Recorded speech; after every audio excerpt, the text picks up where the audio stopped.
तो कुछ दिनों पहले मैंने एक पोल डाला था और मैंने तुम सभी से ये पूछा था कि क्या तुम्हें लोकिस्मी के आगे के पार्ट का एक्सप्लेनेशन चाहिए, जिसमें 92% लोगों ने बोला था हाँ। और इसलिए आज मैं एक्सप्लेन करने वाला हूँ लोकिस्मी सीजन 2 का एपिसोड 3 और चैप्टर 30 को। तो इससे पहले वाले लोकिस्मी के वीडियो में हमने देखा था कि ह्यूजू कंफ्यूज होता है यूई को लेकर कि क्या वह सच में वैसी लड़की नहीं है जैसे कि वो स्कूल में दिखाती है। और तभी यूई का बॉयफ्रेंड ह्यूजू को वार्न करता है। और अब आगे तो यूई के बॉयफ्रेंड को लगता है कि वह मोटा उसे इग्नोर कर रहा है, जबकि असल बात तो यह है कि ह्यूजू उस टाइम पर अपने पास्ट के बारे में सोच रहा होता है कि कैसे यूई ने उसके साथ इतना अच्छा बर्ताव किया था, जबकि अभी वो ऐसा बिल्कुल भी नहीं कर रही है। ये यूई नहीं हो सकती।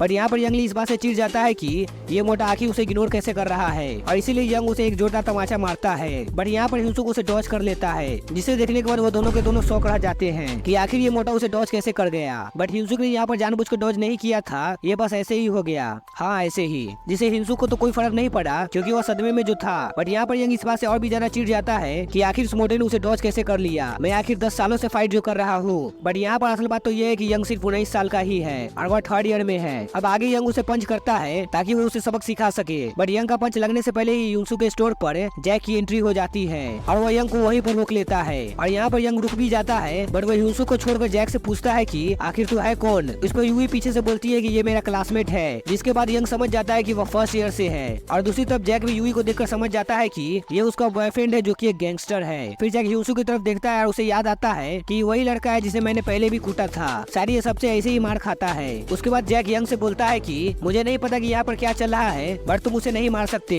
मुझ पर उसका एहसान है। जिसे सुनने के बाद तो हिंसुक बावला ही हो जाता है। बट यंग को यह बात बिल्कुल भी पसंद नहीं आता। वह जैक की तरफ आते आते ये बोलता है कि क्या तुम मुझसे बात कर रहे हो, आजकल के बच्चे में रिस्पेक्ट नहीं है, तुम्हें पता भी है मैं कौन हूँ। जिसके बाद जैक को यंग के हाथ में जो वॉलेट है उस पर नजर जाती है। उसके बाद जैक बिना किसी भी दिक्कत के सीधा यूई से बोल देता है कि तुमने ये तब किया जब तुम्हारा बॉयफ्रेंड था। इसे सुनकर यंग रुक जाता है और जैक से बोलता है कि तुम आखिर कहना क्या चाहते हो, साफ साफ बोलो। उसके बाद जैक यंग को सब बता देता है कि जो वॉलेट तुम्हारे हाथ में है वह तुमसे पहले यूई डेनियल को देना चाहती थी, बट उसे उसने नहीं लिया और इसलिए उसने तुम्हें दे दिया। जिसे सुनकर यूई अपने डिफेंस में बोलती है कि ये सब बकवास है, चलो बेब हम यहाँ से चलते, ये बंदा एक नंबर का इडियट है। बट यंग यहाँ पर यूई को शांत रहने को बोलता है और वह जैक से बोलता है कि तुम आगे बोलो, क्या तुम बोल रहे थे। उसके बाद जैक यूई की पूरी सच्चाई उसके बॉयफ्रेंड को बता देता है कि उसके क्लास में एक हैंडसम बंदा है जिसके लिए यूई अक्सर गिफ्ट ले जाती रहती थी, और तो और जो तुमने पैंट भी पहन रखा है वो भी यूई ने पहले उसे दिया था। जिसके बाद यंग जैक से पूछता है कि आखिर तुम्हें ये सब कैसे पता। इसका जवाब देते हुए जैक बोलता है कि मैं उसके बगल में ही बैठता था। उसके बाद यंग का गुस्सा 7वें आसमान पर पहुंच जाता है और वह यूई से पूछता है कि क्या तुम्हें मुझ पर भरोसा नहीं था। उसके बाद यूई यंग पर चिल्लाती है। फिर कुछ ऐसा होता है कि जिसकी किसी को उम्मीद नहीं थी।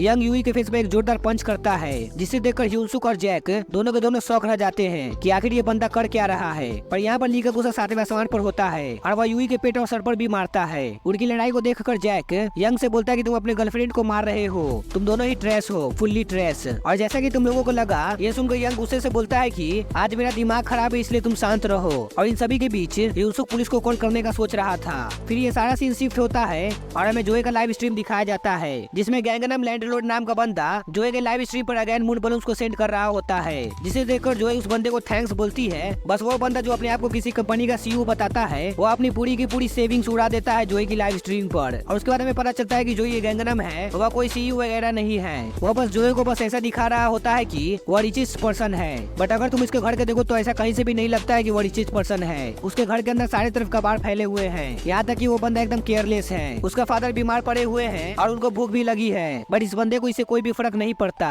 वो उनकी बिल्कुल भी केयर नहीं करता है। और ये बंदा कैसा है तुम आगे जान जाओगे। आगे में दिखाया जाता है कि कोई जर्क नाम का बंदा जोए के लाइव स्ट्रीम को मून बलून्स को सेंड करे जा रहा है, जिसे देखकर गैंगनम अपने बचे हुए इमरजेंसी मोनी को भी सेंड कर देता है ताकि वो जोए की नजर से न जा सके। जिसके लिए जोए उस बंदे को थैंक्स भी बोलती है और वो ये भी बोलती है कि मैं तुम्हारे लिए एक लव सॉन्ग गाऊंगी। जिसे देखने के बाद गैंगनम को यह लगने लगता है कि जोए उसे पसंद करने लगी है, जो कि बिल्कुल भी सच नहीं है। वो इतना ज्यादा बावला हो जाता है कि उसे लगने लगता है कि जोए उसे शादी करना चाहती है और वो मनी मन ये भी सोचता है कि जब वो जोए से शादी कर लेगा तो उसके पास बहुत ज्यादा पैसा हो जाएगा, उसकी सारी चीजें मेरी हो जाएगी। तो बस चैप्टर 13 में इतना ही था। और अगर इस वीडियो पर अच्छे खासे कमेंट्स आते हैं तो मैं इसके आगे का चैप्टर भी कवर करूंगा। बाकी अगर तुमने लोकिस्मी के इससे पहले वाले वीडियो को नहीं देखा है तो मैं उन दोनों का एपिसोड का लिंक डिस्क्रिप्शन में डाल दूंगा, वहाँ से तुम उसे वॉच कर सकते हो। और आज जाते जाते प्यार से कमेंट करना मत भूलना। तो मिलते हैं नेक्स्ट वीडियो में, तब तक के लिए बाय।